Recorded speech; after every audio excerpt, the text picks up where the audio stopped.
بسم اللہ الرحمن الرحیم۔ جو افراد مسجد میں نماز جماعت پڑھنے جاتے ہیں انہیں تو عام طور پر معلوم ہوتا ہے کہ نماز جماعت کیسے پڑھی جاتی ہے، لیکن آج کل ایک بڑی تعداد میں خواتین خصوصاً جب زیارت کو جاتی ہیں یا حج و عمرے کے لیے جاتی ہیں تو وہاں جماعت پڑھنے کا انہیں بہت شوق ہوتا ہے، مگر جماعت کے مسائل سے آگاہی نہیں ہوتی ہے تو بہت ساری غلطیاں ان سے ہو جاتی ہیں۔ تو جو مرد حضرات نماز کے مسائل جانتے ہیں ان کے لیے بھی ہے، یا جو نہیں جانتے ان کے لیے بھی ہے، مگر وہ خواتین بطور خاص کے جو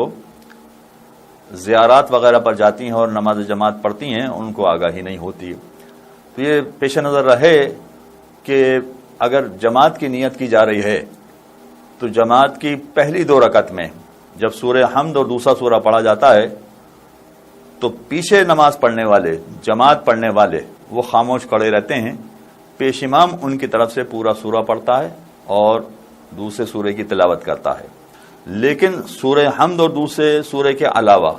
باقی پوری نماز میں پیچھے کھڑے ہونے والوں کو بھی سب کچھ پڑھنا پڑے گا۔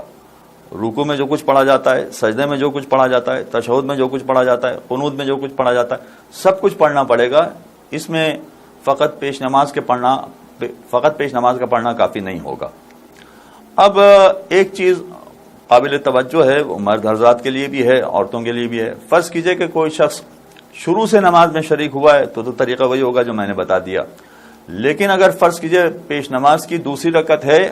اور جماعت میں شریک ہونے والا ابھی آگے شریک ہوا ہے اور اس کی یہ پہلی رکعت ہے،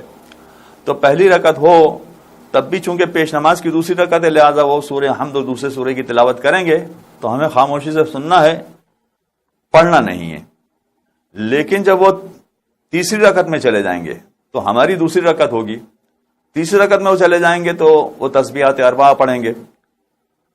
اور دوسری رکعت میں ہمیں سورہ حمد پڑھنا ہوتا ہے۔ تو اب ایسی صورت میں کیا کیا جائے؟ وہ تسبیحات اربعہ پڑھ رہے ہوں گے اپنی ذمہ داری کے تحت، ہماری ذمہ داری ہے کہ دوسری رکعت میں سورہ حمد اور دوسرا سورہ پڑھا جائے۔ تو تمام مجتہدین یہ فرماتے ہیں کہ پھر ایسی صورت میں آپ کو بھی، اگرچہ آپ جماعت میں شامل ہیں،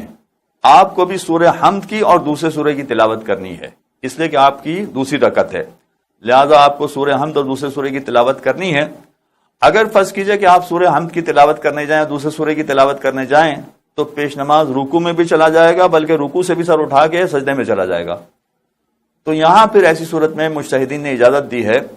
کہ آپ دوسرا سورہ چھوڑ دیں، فقط سورہ حمد پڑھ کے رکوع میں چلے جائیں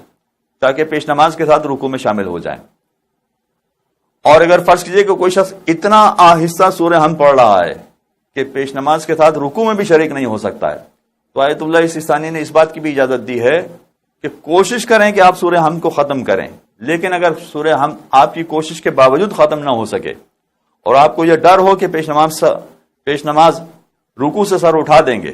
تو سورہ حمد بھی جتنا آپ نے پڑھا ہے اتنا پڑھ کے چھوڑ دیجئے اور اس کے بعد پیش نماز کے ساتھ رکوع میں شامل ہو جائیں تاکہ آپ کی جماعت جاری رہے اور آپ جماعت میں شامل رہیں۔ اس طرح سے آپ دوسری رکعت اور اس کے بعد تیسری رکعت پڑھیں گے اور تیسری رکعت میں آپ کو تسبیحات اربعہ پڑھنا ہے، پیش نماز کو بھی تسبیحات اربعہ پڑھنا ہے، لہٰذا آپ جماعت میں ہوتے ہوئے بھی تیسری اور چوتھی رکعت میں تو تسبیحات اربعہ خود بھی پڑھیں گے، چاہے پیش نماز خود پڑھ رہے ہوں لیکن آپ کو اپنا تسبیحات اربعہ خود پڑھنا ہے اور اس طرح سے جماعت کو مکمل کریں گے۔ وصلی اللہ علی محمد وآلہ الطاہرین۔ اللہم صل علی محمد وآل محمد۔